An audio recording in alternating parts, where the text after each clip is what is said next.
प्रकृति निरंतर क्रियाशील है और संसार की हर वस्तु प्राणी सभी प्रकृति के अंतर्गत ही हैं, प्रकृति के ही अंश हैं, इसलिए सभी में क्रिया होती रहती है।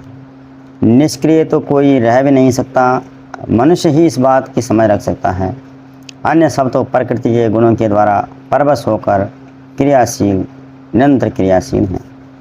मनुष्य भी प्रकृति के गुणों से अछूता नहीं है, पर उसको इतनी समझ होती है कर्म तो करने ही पड़ते हैं गुणों के अनुसार, चाहे उसकी आवश्यकता हो या ना हो। खाना, पीना, सोना, सोचना, सांस लेना, छोड़ना, आंखें मूंदना, खोलना आदि आदि ये कर्म तो अपने आप ही होते रहते हैं। ब्रह्मा जी ने हर प्राणी को उसके स्वभाव के अनुसार उसके लिए कर्म की व्यवस्था कर रखी है और उस व्यवस्था के अनुसार उसकी रचना करी। इसीलिए सभी अपने अपने स्वभाव के अनुसार अपने अपने कर्मों में लगे हुए हैं। इस तरह अपने अपने कर्मों को, अपनी अपनी ड्यूटी को समझते हुए, निभाते हुए संसार के प्राणियों का जीवन निर्वाह होता है। मनुष्य भी अपनी ड्यूटी निभाते हुए संसार में चलता है तो उसका जीवन निर्वाह सुगमता से हो जाता है और दूसरा जो कुछ ना कुछ करने का वेग होता है वह भी शांत हो जाता है। मनुष्य भी अपने अपने स्वभाव के अनुसार इस संसार में आया है, इसलिए हर एक की अपनी एक अलग करने की कला होती है। जो भी कर्म हमें हमारे समाज व्यवस्था के अनुसार हमारे सामने आता है उन्हें अवश्य करना चाहिए ड्यूटी समझकर, क्योंकि कर्म करके ही हम कर्म के उद्देश्य को समझकर कर्म से छूट सकते हैं। कर्म के बिना हमें कर्म का उद्देश्य क्या है कैसे पता चलेगा, और जब तक उद्देश्य नहीं पता तो कर्म से कैसे निवृत्त होंगे, क्योंकि जिसकी शुरुआत होती है उसका अंत भी होता ही है। कर्म का उद्देश्य मालूम होकर मनुष्य कर्म से छूट सकता है। जैसे संसार में कोई भी काम करता है तो उसके पीछे उसका कोई ना कोई कारण होता ही है, चाहे वह पैसे की चाह हो या लाभ, कोई भी लाभ हो, जो भी काम करता है उसका उद्देश्य उसके पीछे लगा ही रहता है। ऐसे मनुष्य को भी अपने विवेक से देखना चाहिए कि हमसे कर्म क्यों होते हैं, कर्म का उद्देश्य क्या है और कर्म कहाँ समाप्त होता है। कर्म को ड्यूटी की तरह मानकर करने वाला पुरुष कर्म से नहीं बनता तभी है जब वह ड्यूटी के साथ अपना स्वार्थ रखकर कर्म करता है अपने लिए, चाहे वह कर्मचारी हो, व्यापारी हो, भक्त हो, कोई भी हो। कर्मचारी ड्यूटी को ड्यूटी की तरह निभाता है तो उसका जीवन सुगमता से चल जाता है, बंधन नहीं होता। लेकिन ड्यूटी करते हुए अलग से, जैसे कि कोई रिश्वत, लालच या किसी अकड़ में रख कर के वह कर्म करता है तो उससे वह ड्यूटी उससे अच्छे से नहीं निभती, जिससे उसके ऊपर करने का दूसरा ऋण चढ़ जाता है। अपनापन रखने के कारण दूसरा ऋण चढ़ जाता है, जिसका उसको उसका फल भोगने के लिए बाध्य होना ही पड़ता है और भीतर से मन में भी हलचल उत्पन्न होने से अशांति भी रहती है। कर्म से कोई बंधन नहीं होता और ना ही फल से कोई बंधन होता। अपने को बीच में रखकर अपने लिए कर्म करना, फल को देकर अपने से मैं ऐसा हूँ, मैं करता हूँ, इस तरह से रख करके ही बंधन होता है। कर्म करने मात्र से बंधन नहीं होता, कर्म करने से तो जीवन निर्वाह सुगमता से चलता है। और जो कर्म नहीं करता उसका जीवन व्यवस्थित नहीं होता, वह भीतर से शांत रहता है, जिसका उसका असर दूसरे पर भी पड़ता है। उसके काम से लोगों का नुकसान ही होता है। जिसके पास कुछ भी पाने की इच्छा नहीं हो, जिसको और किसी चीज़ की कोई कमी नहीं हो, तो उसको भी कर्म जरूर करने चाहिए, साथ सम्मत मर्यादा में रहकर कर्म जरूर करना चाहिए लोक संग्रह को बनाए रखने के लिए, ताकि कोई उसकी देखा देखी कोई निकम्मा ना बन जाए कि ये तो करता नहीं है, मैं क्यों करूं। इसीलिए भगवान भी इस संसार में आते हैं और अच्छे से अपना कर्म करते हैं। समाज की व्यवस्था में आदर्श स्थापित करने के लिए रामकृष्ण के आदमी रूप में आकर कर्मों में बरतते हैं और युगों तो लोग उन कर्मों को करके अपना जीवन यापन कर समाज में संतुलन बनाकर चलते हैं।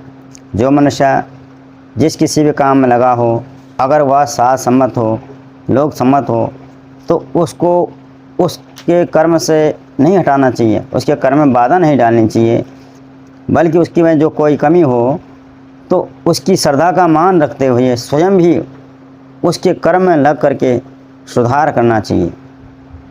उसके कर्म में जो कमी है उसमें सुधार कर सही दिशा में लगाना चाहिए। सभी का अपना अपना स्वभाव होता है, अपने अपने अपने स्वभाव के अनुसार सभी अपने अपने काम करते हैं। किसी के लिए वह ठीक होता है, किसी के लिए ठीक नहीं होता है। तो मनुष्य को अपने कर्तव्य पर ध्यान देना चाहिए, दूसरे के भी नहीं कि तू कैसा है तू कैसा, ऐसा नहीं, अपने पे ध्यान में अच्छे से करो, क्योंकि अच्छे आचरण के द्वारा लोगों को ही अच्छे कर्म करने की प्रेरणा मिलती है, केवल बोलने से नहीं।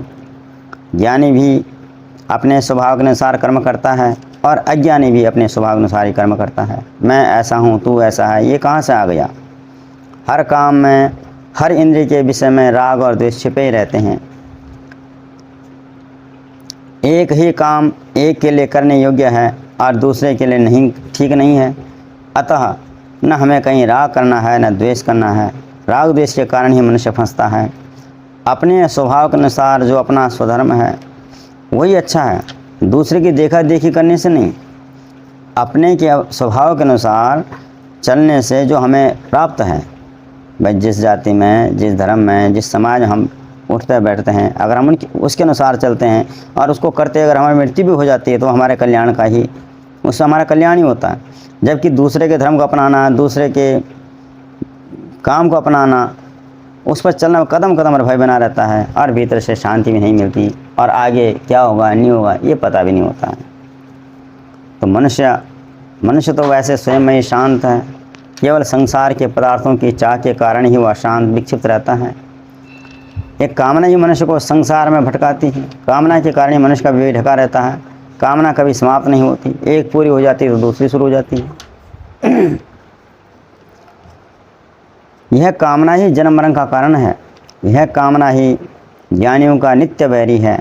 यह इंद्रिय में, मन और बुद्धि में ही वास करके बैठा हुआ है। यह कामना इन इंद्रिय मन बुद्धि के द्वारा ही ज्ञान को ढककर जीवात्मा को मोहित करता है, कर्म करने के लिए प्रेरित करता है। तो शरीर से श्रेष्ठ इंद्रियां हैं, इंद्रियों से श्रेष्ठ मन है और मन से श्रेष्ठ बुद्धि है, बुद्धि से भी श्रेष्ठ आत्मा है। इंद्रियों पर मन का कंट्रोल हो, मन पर बुद्धि का कंट्रोल हो, बुद्धि पर आत्मा का कंट्रोल रखने पर ही कामना से बचा जा सकता है। कर्म संसार तक के ही हैं, कामना भी संसार तक की, संसार के पदार्थों तक की होती है। कामना के कारण ही कर्म करने के लिए आना पड़ता है। जैसे लोक में हर कर्म के पीछे लाभ छुपा होता है, ऐसे कर्मयोग में हर कर्म के पीछे योग छिपा हुआ होता है। जैसे हम कोई काम करते हैं और परिणाम में कोई लाभ छुपा रहता है, ऐसे कर्मयोग में कर्म के बाद योग यानी छुटकारा, शांति, यह छिपी हुई होती है। अपने को रखकर किया गया कर्म योग नहीं होता। फल को ध्यान में रखकर किया गया कर्म भी योग नहीं बनता। वह फिर फल के जो कर्म अपने को रखकर और फल को रख कर के किया जाता है, उस कर्म के फल को भोगने के लिए हमें विवश होकर के भोगने के लिए आना पड़ता है। जबकि कर्म को सिर्फ ड्यूटी समझकर करने मात्र से मनुष्य मुक्त हो जाता है, उस कर्म का फल नहीं बनता। तो जब सारे कर्मों का उद्देश्य दूसरों के लिए ही हो, अपने साथ कोई संबंध नहीं हो, तब वह योग बन जाता है। वह ड्यूटी तक ही रहता है। लेकिन ड्यूटी को अगर अपने लिए मान लिया जाए, कहीं कुछ राग द्वेष लालच छिपा करके अपने लिए रखा जाता है, तो वह बंधन हो जाता है।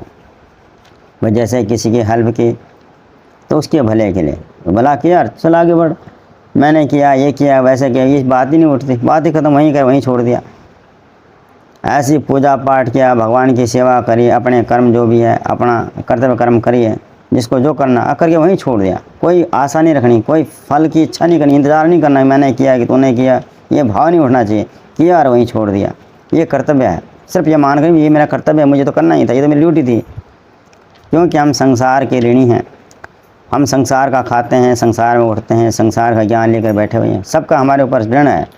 इसलिए हमें इस ऋण से मुक्त होना है और ऋण से मुक्त करके ही हुआ जा सकता है। कहने का मतलब यही है, यही कर्मयोग है। धन्यवाद। सुनने के लिए